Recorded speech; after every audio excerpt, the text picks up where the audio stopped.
हम 8 बहनें थीं, जबकि अम्मा विधवा थी और चल फिर न सकती थी। मगर मुझे हैरत होती थी कि अम्मा अपना तकिया उठाती तो नीचे हजारों के नोट कहाँ से आते हैं, जबकि अम्मा तो अपाहिज हैं और घर में कोई कमाने वाला भी नहीं है। तभी अम्मा हमें कहती, जिसका कोई नहीं होता उसकी मदद भगवान करता है। मैं अम्मा का राज जानना चाहती थी, क्योंकि मैं सब बहनों में बड़ी थी और मुझे अम्मा पर शक सा था। एक दिन स्कूल की छुट्टी करके घर में ही छुपकर बैठ गई थी। 10 मिनट बाद मेरी रूह फना हो गई यह देखकर कि मेरी छोटी बहन स्कूल जाने लगी तो उसने शोर मचा दिया कि हमारे स्कूल में पार्टी है, मुझे कुछ पैसे चाहिए। मैं उसे समझाती रही कि अम्मा से इस बात का जिक्र मत करना, खामखा उनका दिल दुखेगा, मगर वो समझने की कोशिश करती। तब ना उसने अम्मा से पैसा मांगा तो उन्होंने तकिया उठाकर ढेरों पैसे निकाले और हजार के 2 नोट मेरी बहन के हाथ पर रख दिए। मुझे हैरत का बहुत बड़ा झटका लगा कि अम्मा के पास आखिर इतने पैसे कहां से आए। अभी 2 दिन पहले ही तो घर पर भूखे रहने की नौबत आई हुई थी। छोटी बहन की जाने के बाद मैं अम्मा के पास जाकर बैठ गई और उनसे पूछने लगी कि अम्मा, आपके पास पैसे कहां से आ गए? अम्मा मुस्कुराकर बोली, मेरी प्यारी बेटी, भगवान बहुत दयालु है, वह अपने बंदों को बेसहारा नहीं छोड़ता। बस उसी ने हमारे लिए यह रास्ता पैदा कर दिया है। यह बात मेरी समझ से बिल्कुल ही बाहर थी, क्योंकि पापा के देहांत के बाद हमारे रिश्तेदार हमसे कट गए थे। मदद करना तो बड़ी दूर की बात है। उन्होंने कभी फोन करके हमारा हाल चाल मालूम करना भी गवारा न किया था। खैर, मैं खामोश हो गई थी। मुझे लगा शायद अम्मा के पास थोड़े बहुत पैसे पड़े हो जो उन्होंने मुश्किल वक्त के लिए संभाल के रखे होंगे, लेकिन फिर ये सब रोज का ही बन गया था। अम्मा हर रोज सुबह उठकर अपना तकिया उठाती तो नीचे से ढेरों पैसे बरामद होने लगे थे। अब देखते ही देखते हमारे घर के हालात बहुत बेहतर हो गए थे। हमारे पास किसी चीज की कमी न रही थी। मुझे बेचैनी सी रहने लगी थी। आखिर अम्मा के पास पैसे कहाँ से आ रहे थे? हम 8 बहनें थीं। भाई कोई था नहीं जो कमा के अम्मा के हाथ पर पैसे रख देता। सबसे बड़ी बहन मैं ही थी। मैं तो खुद अभी कॉलेज में पढ़ाई कर रही थी। मेरा दिल पढ़ाई में बिल्कुल नहीं लगता था। मुझे रह रहकर अम्मा और उनके पैसों का ख्याल आता था। मेरी सारी बहनें अभी कम उम्र और मासूम थी। उन्हें तो अपनी जरूरियात के अलावा किसी और चीज की फिक्र न थी और न परेशानी। बहनों का अच्छा बुरा सोचना मेरा ही फर्ज था। मैंने सोच लिया था कि मैं ये राज जानकर ही रहूंगी। अचानक उनके हाथ खजाना कैसे लग गया है। मैं बस स्टॉप पर खड़ी अपने ही सोचों में गुम थी कि कॉलेज की बस गुजर गई और मुझे खबर भी नहीं हुई। मैं जब तक अपनी सोचों से बाहर निकली तब तक बहुत देर हो चुकी थी। बस दूर जा चुकी थी और आसमान पर बादल मंडराने लगे थे। मैं डरी सहमी सी खड़ी थी। अचानक मेरे साथ हो क्या गया है? तभी हल्की फुल्की सी बूंदाबांदी होने लगी। सड़क पर भीड़ कम होने लगा था। अचानक मेरी नजर 3 लड़कों पर पड़ी जो दूर खड़े मुझे अजीब सी नजरों से देखकर मुस्कुरा रहे थे। मेरी तो होश ही उड़ गए थे। डर के मारे मुझे कुछ और न सूझा तो मैं शेल्टर छोड़कर चलने लगी थी। तभी मैंने महसूस किया कि वो लड़के मेरे पीछे ही आ रहे हैं। मैं तेज तेज चलने लगी और मेरे हाथ से किताबें छूटकर जमीन पर गिर गई। इन 3 लड़कों की कहकहे सन्नाटे में गूंजने लगे। तभी अचानक वो खामोश हो गए। मैं किताबें उठाकर उठ खड़ी हुई। जब पीछे मुड़कर देखा तो एक लड़का मेरे और उन 3 लड़कों के बीच आ खड़ा हुआ था। ये वही लड़का था जिसकी दुकान बस स्टॉप के पास ही थी। मैंने अक्सर महसूस किया था कि वो मुझे देखकर मुस्कुराता था। मुझे कुछ ऐसे लगा जैसे मेरा कोई मजबूत सहारा आ गया है, मुझे उन लड़कों की बुरी निगाह से बचा लेगा। फिर वही हुआ जो मैंने सोचा था। उस दुकानदार ने उन तीनों को पहले तो शराफत से जाने को कहा। वो नहीं माने तो देखते ही देखते उसने उन तीनों की ठुकाई शुरू कर दी। मैं बहुत ज्यादा घबरा गई थी। अब मेरा तमाशा बनने वाला ही था, लेकिन भगवान का शुक्र था कि बारिश की वजह से भीड़ बहुत ही कम थी, जिसकी वजह से यह कार्रवाई किसी ने नहीं देखी थी। वो 3 लड़के घबराकर भाग खड़े हुए। मेरी आंखें भीग गई थीं। वो लड़का आगे बढ़ा और शौक अंदाज में बोला, मैंने महसूस किया था कि आप इन बदतमीजों की मौजूदगी में रोई नहीं, यानी ये आंसू डर के नहीं है। फिर आपकी आंखें क्यों छलक पड़ी? वैसे मुझे मुकेश कहते हैं। उसकी बात पर मैं खिलखिलाकर हंस दी थी। फिर वो बस स्टॉप पर तब तक मेरे साथ खड़ा रहा जब तक दूसरी बस नहीं आ गई थी। घर जाकर मुझे मुकेश का ख्याल ही आता रहा था। सुबह हुई तो अम्मा ने एक बार फिर से तकिया उठाया। आज फिर से ढेरों पैसे बरामद हो गए थे। मेरा माथा ठनक गया था। मैं कॉलेज के लिए तैयार हो रही थी, मगर मैं सब कुछ छोड़ छाड़ कर अम्मा के पास आकर बैठ गई थी। मैंने कहा, अम्मा, मैं मानती हूं कि भगवान रहम करता है, मगर वो इसके लिए जरूर किसी न किसी को जरिया बनाता है। मुझे आप बताएं कि इसके पीछे कौन सा जरिया है। मेरी बात सुनकर अम्मा का रंग फीका हो गया था। मुझे ऐसा महसूस हुआ जैसे वो घबरा गई हो। थूक निगल कर बोली, आम खाओ, पेड़ मत गिनो, चलो उठो, बस निकल जाएगी तुम्हारी। बस का जिक्र सुनकर मुझे एकदम से मुकेश का ख्याल आया था, इसलिए मैं ये बहस छोड़कर उठ खड़ी हुई और तैयार होने लगी थी। आज कॉलेज से वापसी पर मैं फिर बस स्टॉप पर ही खड़ी थी। जब मैंने मुकेश को अपनी तरफ आते हुए देखा तो उसने कहा, मैं आपकी हिफाजत के लिए आया हूं। मैंने उसका शुक्रिया अदा किया और कहा कि इस तकलीफ की जरूरत नहीं है। आज तो वैसे भी बस स्टॉप पर बड़ी भीड़ थी, क्योंकि अभी बस आने में 5 मिनट बाकी था। मुकेश बोला, मैं यह सब अपनी खुशी के लिए कर रहा हूं। आपकी हिफाजत करके मुझे खुद खुशी महसूस होती है। मुझे यह बात सुनकर इस कदर अच्छा महसूस हुआ था कि मैं शब्दों में बयान ही नहीं कर सकती। अब यूं ही हर रोज मुकेश मेरे पास आकर खड़ा हो जाता था। उसने मुझे अपना मोबाइल नंबर भी दे दिया था। अब घर जाकर उसे हर रोज फोन करती थी। मुकेश ने मुझसे इजाजत मांगी कि अपनी माँ को मेरे रिश्ते के लिए भेजना चाहता है। इससे ज्यादा खुशी की बात मेरे लिए और क्या हो सकती थी। मैंने उसे कह दिया कि वह अपनी माँ को हमारे घर भेज दें। अगले ही रोज मुकेश की माँ मेरा रिश्ता लेकर हमारे घर आ गई थी। हमने हर तरह से बेहतरीन इंतजाम किया था। मुकेश की अपनी दुकान थी जो खूब अच्छी चलती थी। अम्मा को भी रिश्ता मुनासिब लगा था, इसलिए अम्मा ने हाँ कर दी। मेरे और मुकेश की खुशी का कोई ठिकाना ही नहीं रहा था। अम्मा बाजार जाकर मेरे दहेज के लिए बेहतरीन चीजें खरीद लाती हैं, जबकि मैं यह सोचकर रह जाती कि आखिर ये माजरा है क्या। अम्मा से पैसों के मुताबिक पूछती तो वो सिर्फ इतना ही कहती कि हर सुबह तकिए के नीचे से इतने पैसे निकल आते हैं कि मैं तुम्हारे दहेज के लिए एक से बढ़कर एक चीजें खरीद सकती हूँ। मेरे बीए के इम्तिहान आज शुरू हो चुके थे। मेरी शादी की तारीख इम्तिहान खत्म होने के फौरन बाद की रखी गई थी। शादी की खुशी में मुझसे पढ़ाई तो हो पाती नहीं थी, मगर फिर भी मैंने प्रार्थना कर करके सब इम्तिहान अच्छे अंदाज में दे दिए। अब मुझे उम्मीद थी कि नतीजा अच्छा ही आएगा। फिर देखते ही देखते मेरी शादी की तैयारी भी शुरू हो चुकी थी। मेहंदी की रात मैंने अम्मा के कमरे में ही गुजारी थी। मैं यह जानना चाहती थी कि आखिर अम्मा की कमरे में ढेरों ढेर पैसे आते कहाँ से हैं। मैं सारी रात जागती रही, लेकिन मैं ज्यादा देर अपनी नींद भगाने में नाकाम रही। सुबह 10 बजे अम्मा ने मुझे झंझोड़ कर उठाया कि बारात आने वाली है। अम्मा बड़े गुस्से में थी। वो बोली, न जाने यह कैसी लड़की है जो अपनी शादी के दिन भी घोड़े बेचकर सो रही है। मैंने घड़ी पर वक्त देखा तो मैं खुद भी परेशान हो गई थी। फिर उठकर जल्दी से अपनी तैयारी करने लगी थी। इतनी देर में मेरी सहेली भी आ गई। उसने मुझे दुल्हन बनाना था। मेकअप करते करते 1 बज गया था। मुझे तो बस यही धक्का लगा हुआ था कि कहीं ऐसा न हो कि बारात आ जाए और मेरी तैयारी भी पूरी ना हुई हो। बारात आने का वक्त 12:30 बजे का था, मगर सभी जानते हैं कि ऐसे कामों में देर सवेर हो जाती है।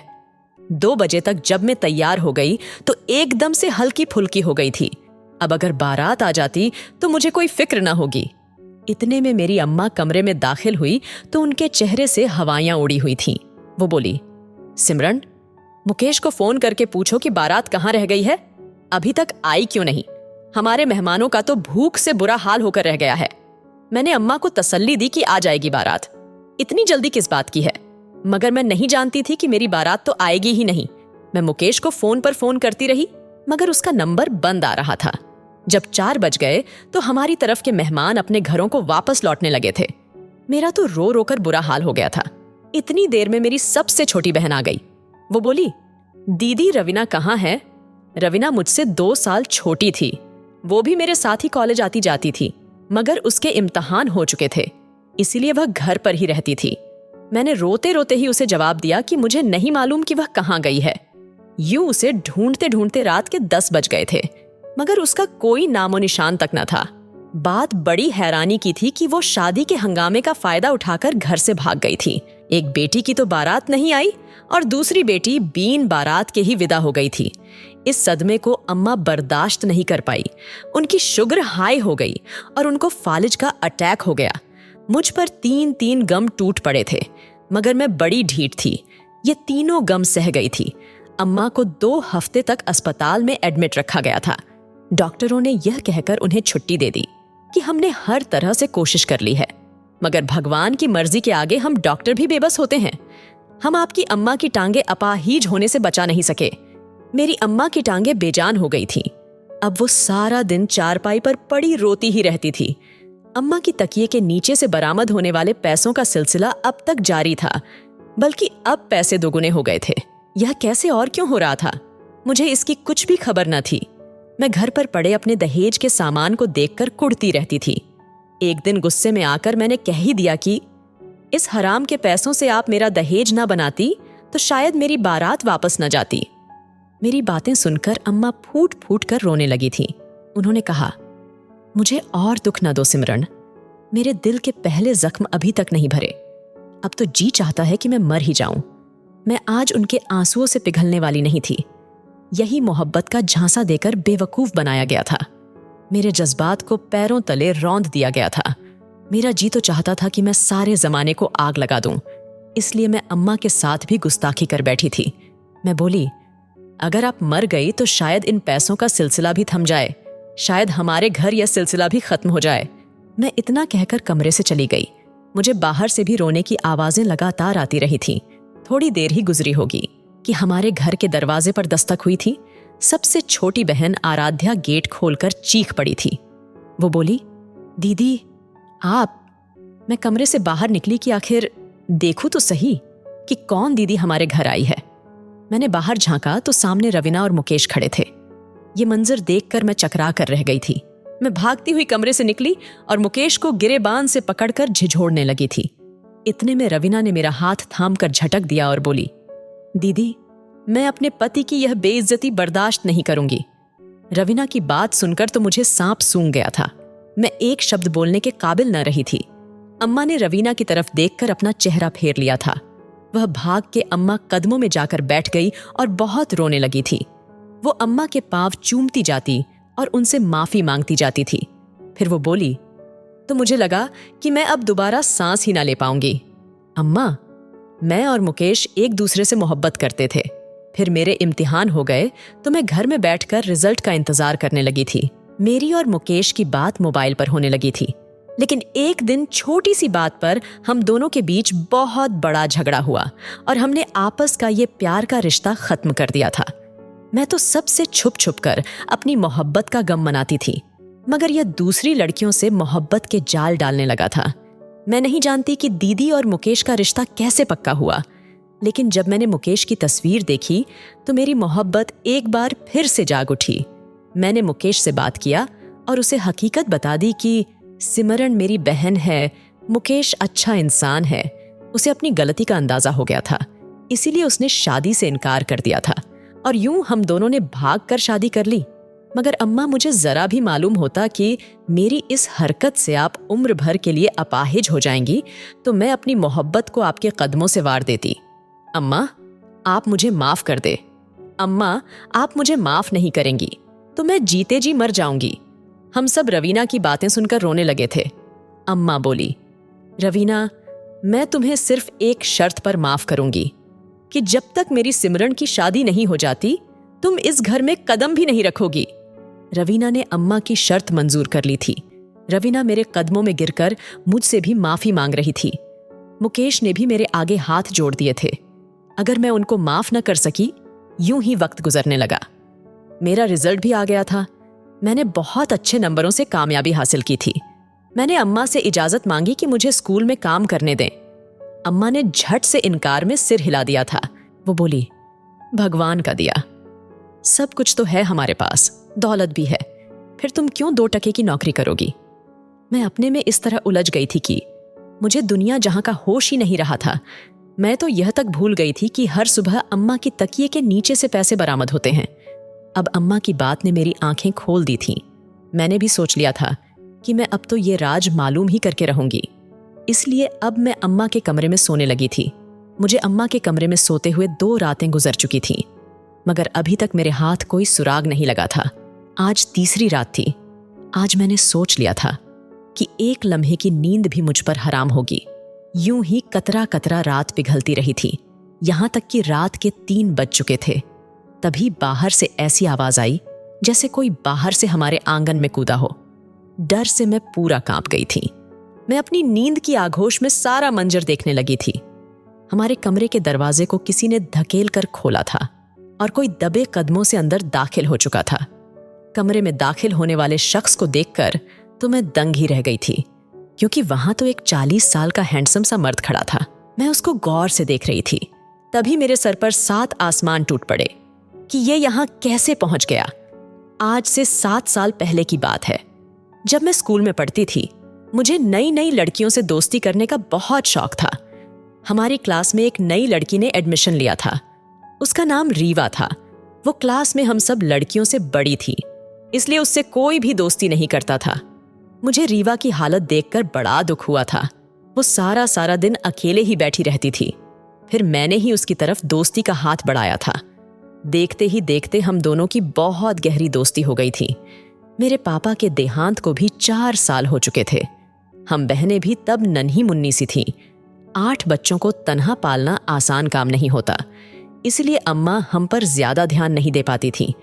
मैं और रीवा अक्सर स्कूल में रुककर कोई ना कोई खेल खेला करते थे, लेकिन मेरी अम्मा ने कभी मेरी खबर न ली थी। मैं स्कूल से इतनी देर घर क्यों लौटती हूँ? अम्मा की इस लापरवाही ने मुझे सय दी थी। अब मैं अक्सर रीवा के घर जाने लगी थी। एक दिन रीवा बोली, मैं तुम्हें अपनी दूसरी सहेली के घर लेकर चलती हूँ।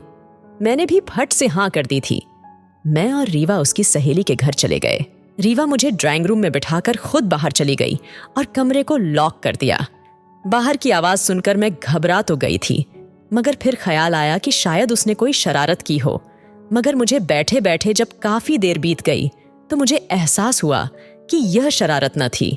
अब सही मायनों में मुझ पर कयामत टूटी थी। मैं भागकर दरवाजे तक गई, जोर शोर से दरवाजा बजाने लगी। तभी 2 मर्द कमरे में दाखिल हुए। दोनों ही शक्ल से बड़े खतरनाक लग रहे थे। एक बोला, अब दरवाजे पर दस्तक देने की गलती मत करना, वरना मैं तुम्हें भूखे कुत्तों के आगे भिजवा दूंगा। उसकी बात सुनकर मैं तो डर ही गई थी। मुझे रह रहकर अम्मा का ख्याल आ रहा था। मैं जानती थी कि वो मेरी फिक्र में घूम रही होंगी। मैं रो रो कर भगवान से मदद मांगने लगी थी। शाम हो गई थी। अब तो मेरी रही सही हिम्मत भी जवाब देने लगी थी। मैंने एक बार फिर से उठकर दरवाजे पर दस्तक देनी शुरू कर दी और एक बार फिर से दरवाजा खुला तो मैं डर कर 2 कदम पीछे हटी थी।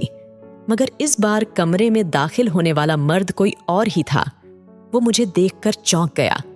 वो बड़ी देर मुझे यूं ही देखता रहा, फिर बाहर निकलकर अपने उन दोनों आदमियों को डांटने लगा। फिर मुझे हाथ से पकड़कर बाहर ले गया और गाड़ी में बिठाकर बोला, मुझे अपने घर का रास्ता बता दो। मैंने घर का रास्ता बताया तो वह खामोशी से मुझे घर तक छोड़कर वापस चला गया। मैं घर में दाखिल हुई तो चुपचाप अपने कमरे में जाकर बैठ गई।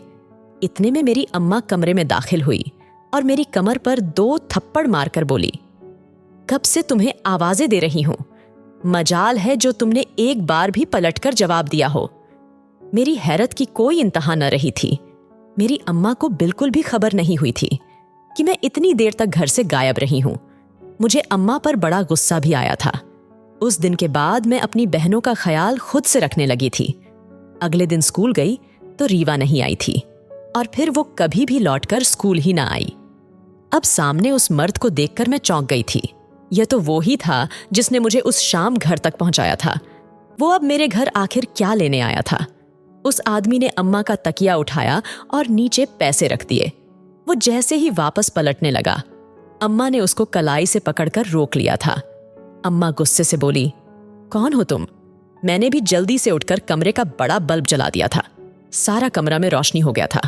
अम्मा की नजर जैसे ही उस पर पड़ी, अम्मा चीख कर बोली, संजय, ये तुम? मैं आगे बढ़ी और रोते हुए बोली, आखिर ये सब हो क्या रहा है? वो मर्द आगे बढ़ा और मेरे सर पर हाथ रखकर बोला, मैं तुम्हें सब कुछ बताता हूं। मेरा नाम संजय है। जवानी में मेरी शादी मेरी मम्मी की सहेली की बेटी जो अनाथ थी उससे हो गई थी। वो लड़की जानती हो कौन थी? वो तुम्हारी माँ थी। मुझे तुम्हारी माँ से नफरत थी। मैं इससे शादी करना ही नहीं चाहता था, मगर मेरी माँ ने अपनी सहेली की मोहब्बत में मजबूर होकर मेरी शादी इससे कर दी थी। जब मेरी बीवी प्रेग्नेंट हुई तो मैंने इस पर बदचलन का इल्जाम लगा दिया और कहा कि यह तो मेरी औलाद है ही नहीं, न जाने किसका गुनाह अपनी कोख में लेकर फिर रही है।